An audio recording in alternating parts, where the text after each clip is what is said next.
Məni boğmağa çalışırdı. Uşaq da ayıqdı, böyük uşağım. Mən həyətə qaçdım. O qoxunadan bilmədim nəsə gətirdi və ya heç görmədim də. Qorxdum. Ayaq yalan. Ev geyimində ayaq yalan çıxmışam. O Xırdalanda. Bəli, qaça-qaça elə bilmədim, heç yerdə tanımıram belə. Nə ixtiyar var belə bir hərəkət eləsin? Edirsə biz buradan onu heç qınayırıq. Dəstəkləmirik. Qınayırıq, deyirik ki, elə şeylər var ki, bu bizim birinci növbədə istəyir polis olsun, istəyir icrası olsun.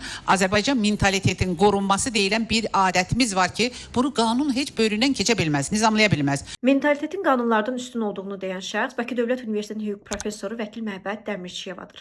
Yadınızdadırsa bir müddət əvvəl onun başqa bir verilişdəki anti-hüquqi fikirlərini də təhlil etmişdik.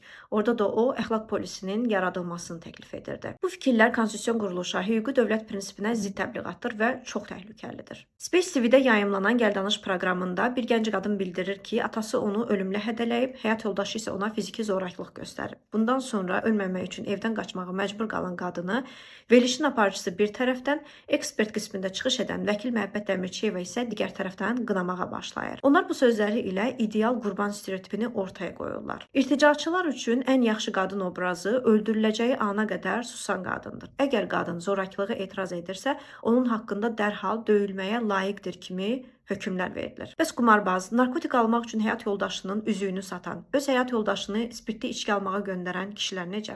Həmin adət-ənənələr, ictimai qınaq bu qadınların köməyinə niyə gəlmir? Burada hüquq professoru əslində konstitusiya, hüququn aliliyini üstün tutmalı idi. Mentalitet qanunlardan üstündür kimi populist ifadələrlə qurbanı günahlandırıb, cəmiyyəti gücsüz bir qadının üzərinə hücuma səsləmək hansı hüquqi məntiqə sığır? Onsuz da bu qadın istər atası, həyat yoldaşı, istər verilişin aparıcısı, lap elə insan hüquqlarını qorumalı olan vəkilin özü tərəfindən qınanılır. Bu qınağa bütün cəmiyyəti səsləmək nə deməkdir? Üstəlik 16 yaşlı gənc bir qızın öz böyük bacısının əvəzinə zorla evləndirilməsinə də göz yumulur. Bu artıq cinayətdir.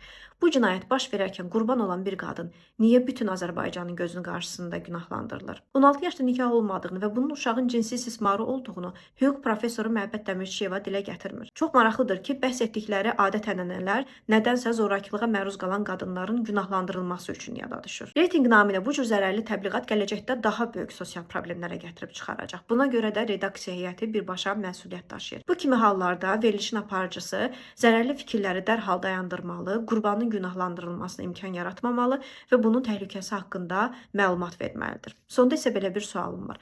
Əgər Məhəbbəd Dəmirçiyeva adət-ənənələri qanunlardan üstün tutursa, Bakı Dövlət Universitetində nə dərsi keçir? Məhəbbəd Dəmirçiyevanın davamlı olaraq anti-hüquqi fikirlər səsləndirdiyinə görə Bakı Dövlət Universitetinə və Vəkillər Kollegiyasına müraciət ünvanlayacağıq. Müraciətimizi və cavabları sizinlə də paylaşacağıq.